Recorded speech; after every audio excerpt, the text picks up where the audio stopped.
Shley, Mabika bebe, ikitokea umejifungua mtoto wa kiume babe, nitamuita jina la babu yake. Unamjua babu yake jina lake? Hapana bebe. Babu yake anaitwa George. Oh, jina zuri.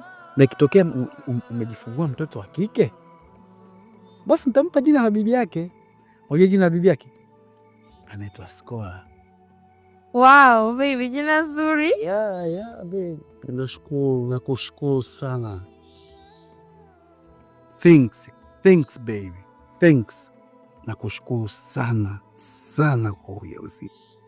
Nakupenda baby. Nakupenda pia, Shrey.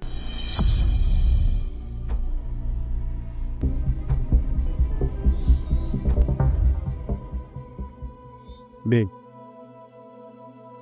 Nani huyu? Who is this guy? Huyu ndio yule mwanamume nilikwambia nipo naye kwenye mahusiano live. Okay. Kumbe mwenzangu. Bro, karibu. Shley. Be? Huyu ndio yule mwanaume ambaye mara nyingi sana nimekuta meseji zake kwenye simu yako, si ndio? Ndio. Yes, it's me baby. It's me.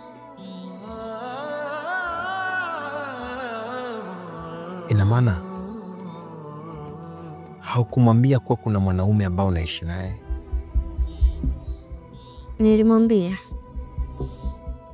kwa sababu huna kipato cha kunikizi mimi na wazazi wangu, ila upeke yake ndo anaweza. Yeah, thanks babe.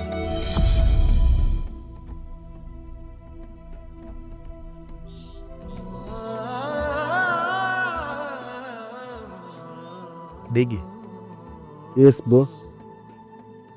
Huyu mimi ni mwanamke wangu. Kula yake, kuvaa yake, na hudumia mpaka wazazi wake. Shley, wakati unanichukua unanipeleka kliniki, ukujua kwamba kuna Bigi,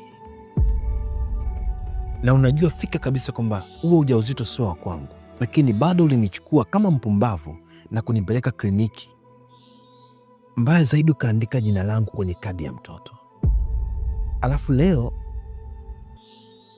hiyo mimba sio ya kwangu. Niliandika tu ili kukudanganya, usije kujua chochote kile.